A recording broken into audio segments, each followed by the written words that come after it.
Reka tubasuhuze kandi tubahe ikaze nk'ibisanzwe. Ngiye mugiye kubana nitwa Musinga Gracier, niyo mazina nitwa, nkuko hari abantu benshi banzi ku izina rya Musinga. Uwawe uzi Gracier, uwawe uzi Musinga, yose ni amazina yanjye. Cyangwa nuko wahamagara rimwe muri ibyo nyine nkitaba. Muri aka kanya rero mugiye kubana muri iki kiganiro. Ni ikiganiro nifuje ko nzajya mbagezaho buri cyumweru, naho tuzajya tugenda tuganira ku ndirimbo zagiye zisohoka mu cyumweru tuba turangije. Muri iki cyumweru rero hasohotse indirimbo nyinshi cyane, nyinshi, hari izo nabonye, hari n'izo ntabonye. Iyo muri bumve ntari buvugemo muyizi, ushobora kuba ari korali uririmbamo cyangwa ari korali y'ahantu usengera, dore ko n'insengero nyinshi nyine zisa nkaho zifunze, amakorali amwe namwe ntari gukora, ariko bibaye hari korali nibagiwe, wajya muri commentaire niyo wakubitamo link cyangwa ukamentioninga izina ryabo, nta kibazo. Reka tujye kubanza guhera ku gitaramo nabonye nijoro. Hari igitaramo cya korali Healing Streaming Singers. Ni igitaramo cyabaye cyiza kuko harimo amakorali menshi cyane cyane meza. Iyo mvuga meza ubwo ni amakorali nyine akunzwe. Nabonye harimo iyo bita Baritoni yo ku Muhima, harimo Ambassadors Junior nabo baririmbye. Ndumva ariyo harimo amakorali nk'atatu guri cyo sinzi, ariko n'igitaramo cyagenze neza. Bari kuronshinga umuzingo wabo cyangwa se album yabo ariko y'amajwi. Ni imwe mu makorali rero nkanjye nkunda indirimbo zabo cyane. Ababizi nyine barabizi uko nyangana na bamwe muri bo bafite indirimbo nyinshi. Wenda ndaza gusa nk'abazigarukaho cyane, ariko mbere yuko tubijyamo cyane,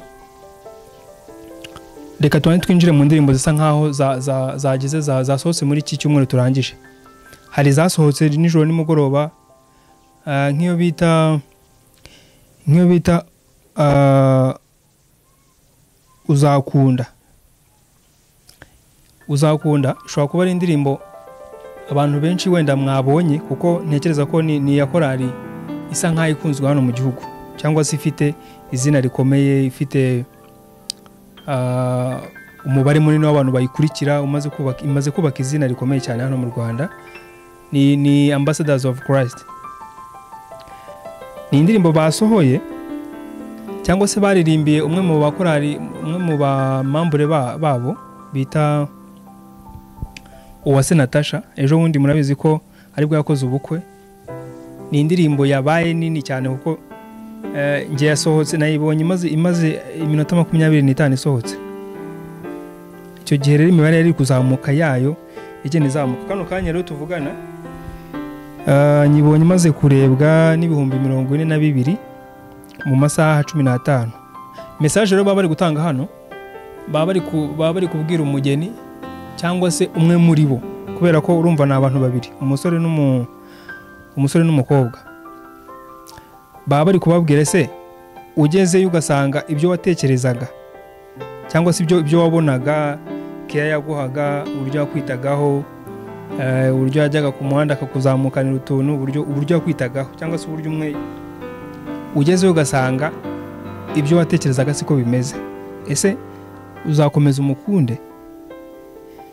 Ese hari indirimbo y'umuririmbyi wo mu Burundi yarari kuvuga ngo usanze uje ugasanga wenda hari imico ntafite, cyangwa se hari imico udakunda mfite, wowe utaruzi ko mfite, ese tuzakomezanya? Wenda usanze ndi umujura utarubizi, usanze nyara kuburira utarubizi, usanze ese tuzakomeza tubane cyangwa uzahita ubivamo?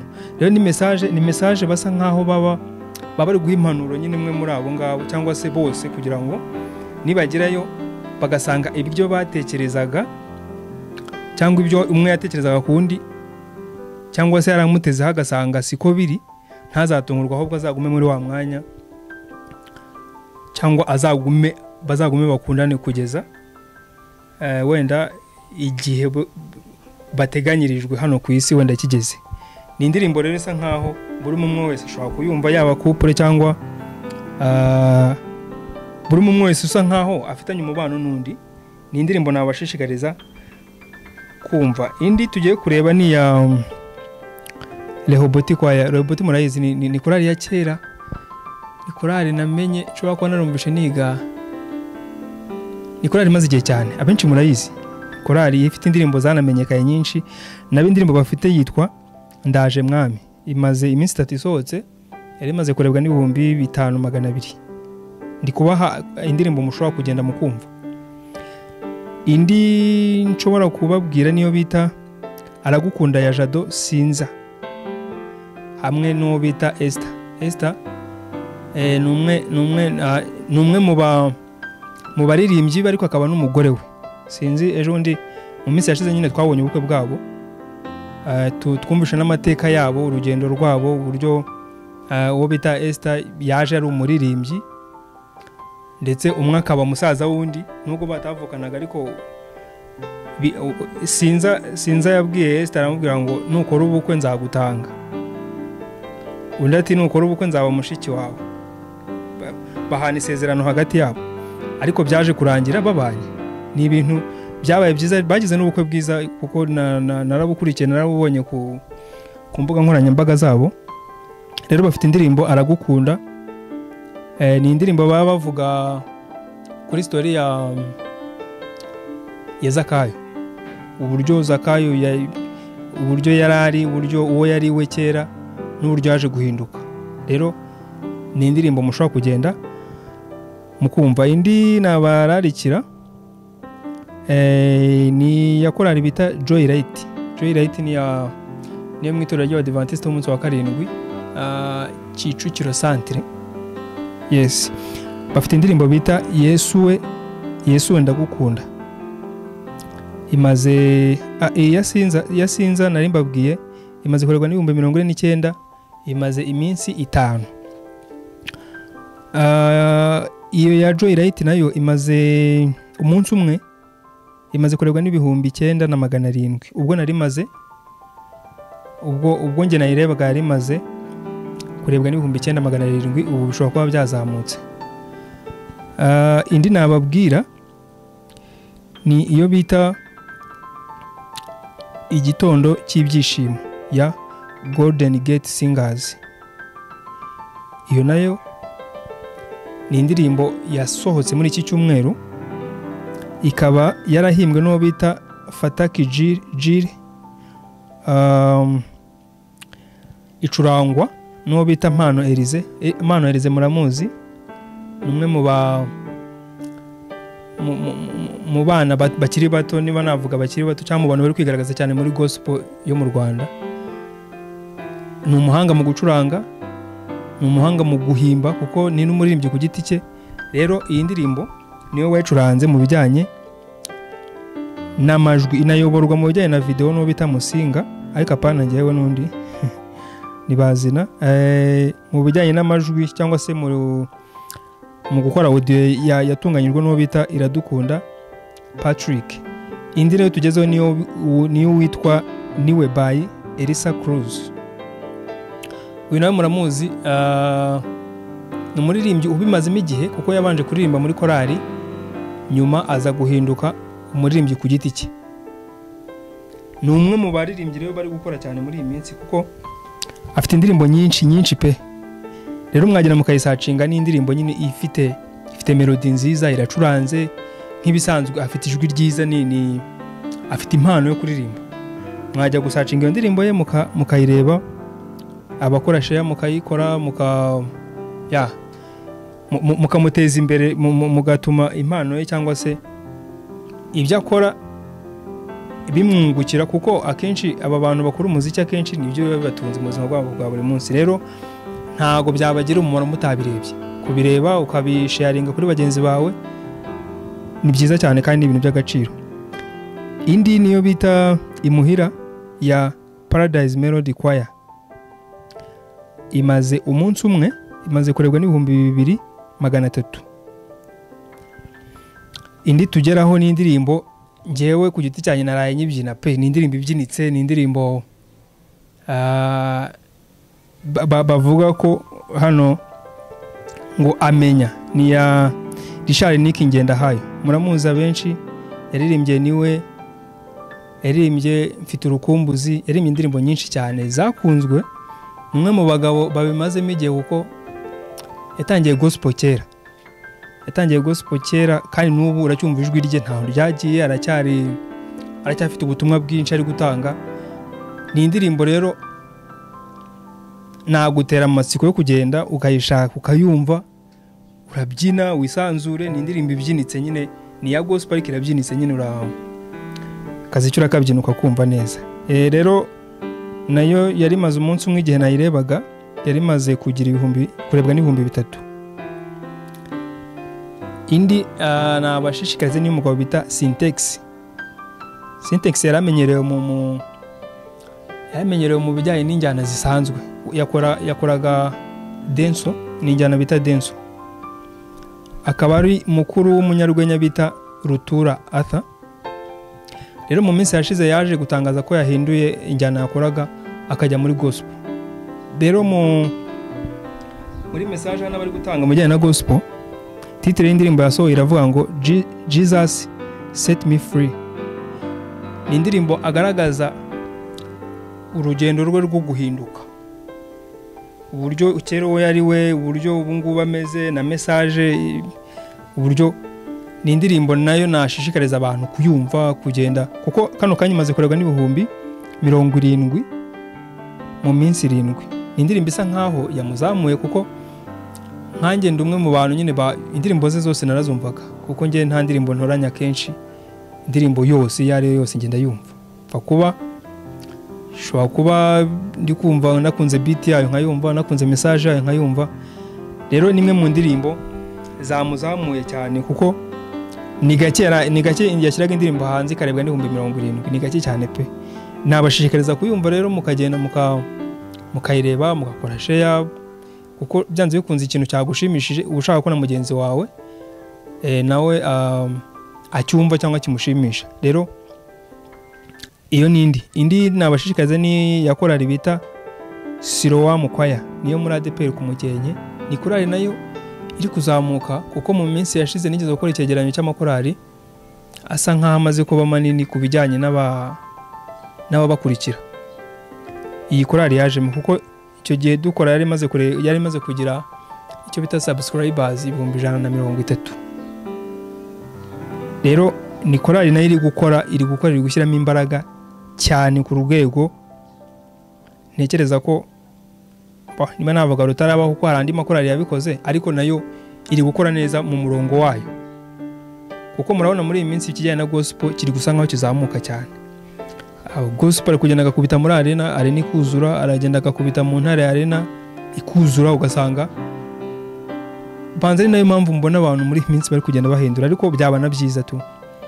Ikintu cyose ukora ukagikora wumva umutima wawe usa nkaho kinyotewe, cyangwa se ukajya mu kintu umutima wawe unyotewe, byanze bikunze ugiye kugikora mu buryo buri perfect, mu buryo buri bwiza nyine bwawe. Niyo mpamvu rero isoko rya gospel rirahari, kuko abantu babikurikira barahari. Social media zabaye nini, umuntu no ku maradiyo se nangwa ngo bagukine, kuko umuntu arashyira hanze indirimbo, abantu bayikunda bakayipushinga, indirimbo ikazamuka kandi umuntu akamenyekana. Iyo twarebaga ni Siloam Choir. Indi nayo niyo witwa Elizabeth, afite indirimbo bita Komera. Nayo iyi ndirimbo nayumvishaho gato. Ni indirimbo nayo ifite, niba navanga nk'ibisanzwe ifite melody nziza, kuko muri gospel ntabwo bava ngo indirimbo ifite melody mbi, kuko hazamo ikintu cy'amarangamutima nyine yacu dusanzwe tuzi. Kuko hari n'igihe uri no mu rusengero ukavamo no kuvuga ngo umubwiriza ashangwe runaka yadupfunyikiye. Ibyo ni ibintu bisanzwe, sibyo? Ariko kubapfunyikira suko abatabahaye ijambo ry'Imana, no, ahubwo nuko mu bintu byose hazamo amarangamutima yacu. Ukumva ngo korari ngo ntago iririmba neza, ngo kumva ngo iyi korari ni iririmba umuntu agafashwa. Buri muntu agira ibihura na sentiments cyangwa n'amarangamutima ye. Rero iyi ndirimbo nabashishikariza kuyumva. Ngewe ni indirimbo numvishe imeze neza kandi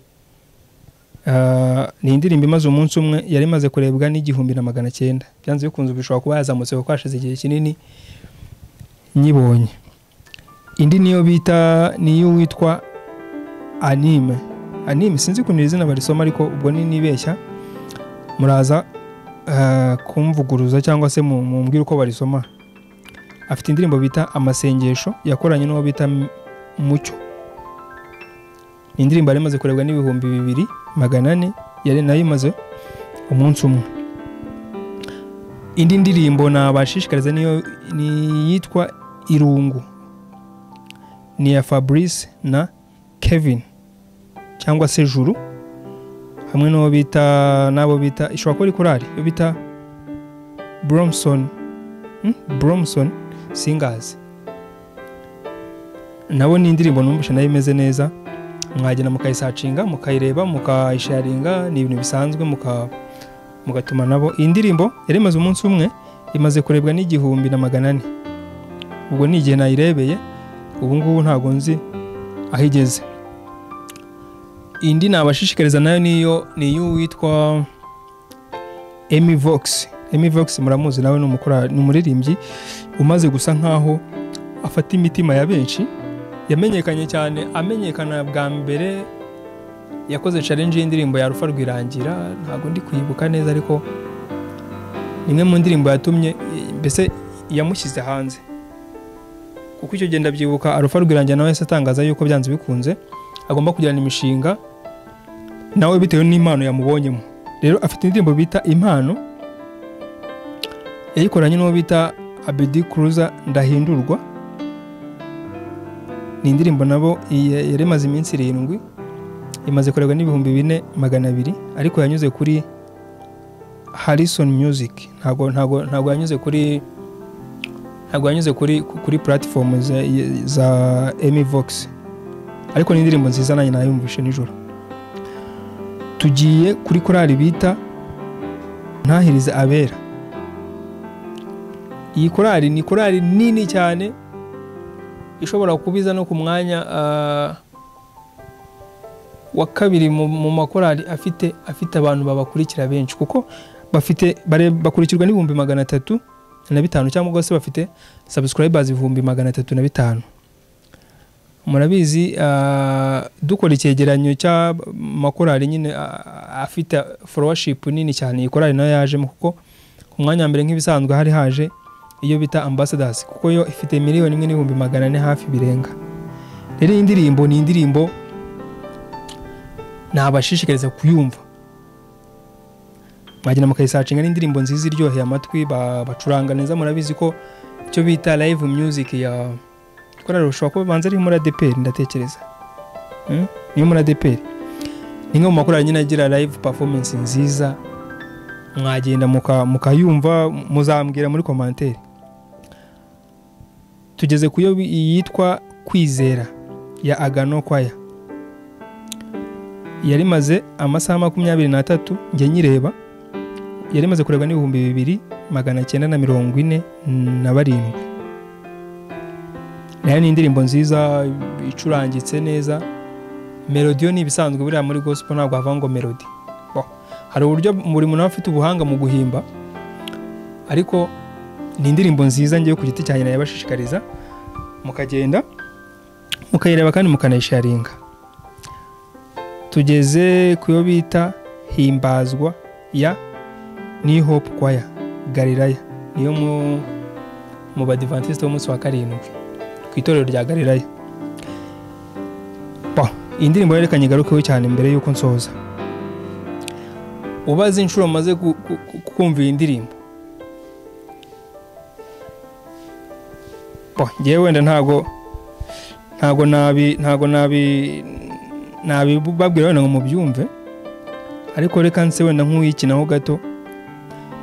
Ngewe iyi ndirimbo nayumvishe, ndongera ndayumva, naje nyumvaho naringiye, ariko ni indirimbo nini yari imaze kurebwa. Reka turebe Himbazwa, kanyibumvishaho gato.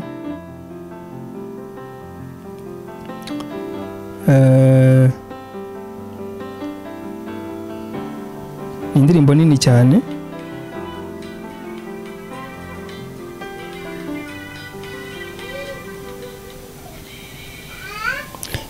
indirimbo nini cyane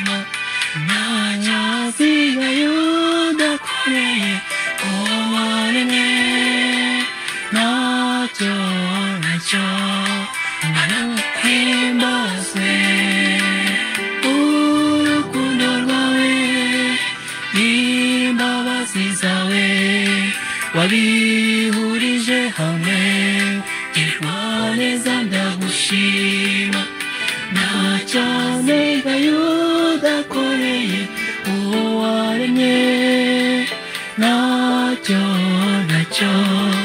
mana himbazwe.